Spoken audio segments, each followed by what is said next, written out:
कुशेश्वर स्थान उपचुनाव ने विपक्ष के सियासी समीकरण की चूलें हिलाकर रख दी हैं।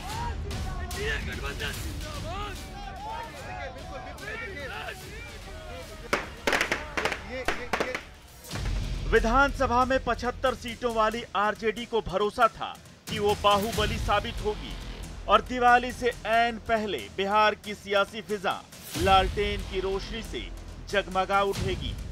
लेकिन कुशेश्वर स्थान में नीतीश कुमार के चुनावी चाणक्य संजय झा ने तेजस्वी यादव के मंसूबों पर पानी फेर दिया।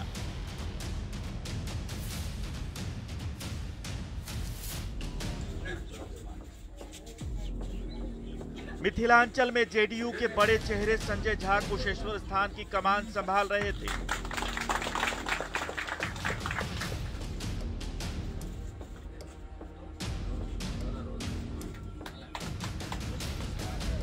नतीजा आपके सामने है।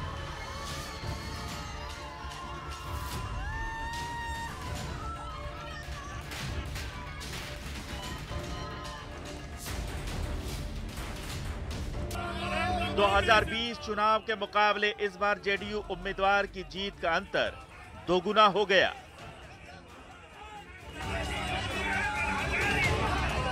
पिछली बार 2020 में जो हमारे प्रत्याशी जीते थे उससे लगभग डबल वोट से हम लोग चुनाव जीते। तो ये जो समर्थन है तो निश्चित रूप से हम लोग को काम काज को, मैं तो पूछता रहा लोगों से, एक बार पूछो तो सही। संजय झा ने जीत की पटकथा लिखने के लिए ग्राउंड जीरो पर लगातार 25 दिनों तक पसीना बहाया।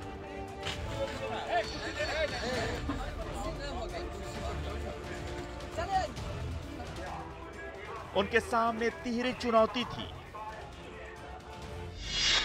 उनके लिए पहली चुनौती थी कि कुशेश्वर स्थान कांग्रेस का गढ़ रहा है।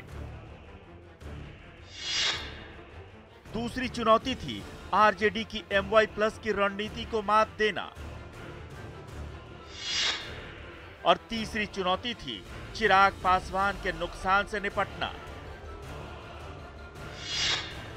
दरअसल कांग्रेस उम्मीदवार अतिरेक के पिता अशोक राम यहां से 5 बार विधायक रह चुके हैं। इसीलिए कांग्रेस आरजेडी के सामने इस सीट के लिए अड़ी थी। लेकिन आरजेडी ने कांग्रेस से गठबंधन तोड़कर खास रणनीति के तहत जिस उम्मीदवार को मैदान में उतारा था, उस समुदाय की आबादी इस सीट पर निर्णायक भूमिका में है।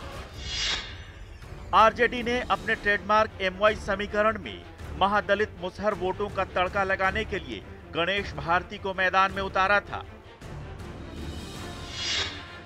कुशेश्वर स्थान सीट पर मुसहर वोटों का आंकड़ा लगभग 20,000 है। लेकिन संजय झा की चुनावी रणनीति ने जाति आधारित ध्रुवीकरण को विकास केंद्रित बना दिया।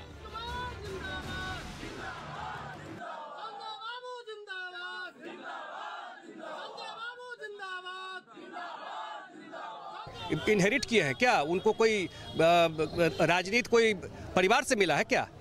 वो किसी को प्रोजेक्ट किए हैं क्या अपने परिवार के लोगों को राजनीति में? वो जो किए हैं आज तक बिहार में, बिहार के जनता के काम के विकास और काम में ही सारा जीवन लगा दिए। अपना पर्सनल कुछ नहीं रहा, यही सच है। और ये बात बिहार की जनता भली बात जानती है, इसीलिए बार बार उनके चेहरे पर वोट देती है। क्या मैसेज? मैसेज तो बड़ा क्लियर है। संजय झा ने विपक्ष के चुनावी चक्रव्यूह को तोड़ने की अचूक रणनीति बनाई और उसे गठबंधन में बेहतर तालमेल के साथ अमल किया। 2020 विधानसभा चुनाव के खट्टे मीठे अनुभव से सीख लेते हुए सहयोगी दल बीजेपी, हम और वीआईपी के नेताओं की सभाएं करवाएं ताकि जाति का गणित जेडीयू के पक्ष में हो। साथ ही उनके कार्यकर्ताओं को खास जिम्मेदारी सौंपकर हर दिन फीडबैक लेते रहे।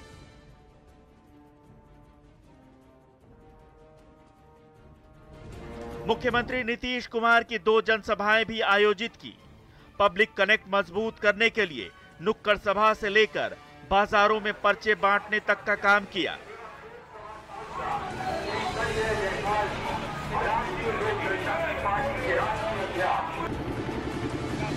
स्थानीय मुद्दों को लेकर घर घर संवाद स्थापित किया। यहां तक कि उन दुर्गम इलाकों में नाव के जरिए पहुंचे जहां सालों से कोई भी राजनीतिक दल झांकने तक नहीं आया।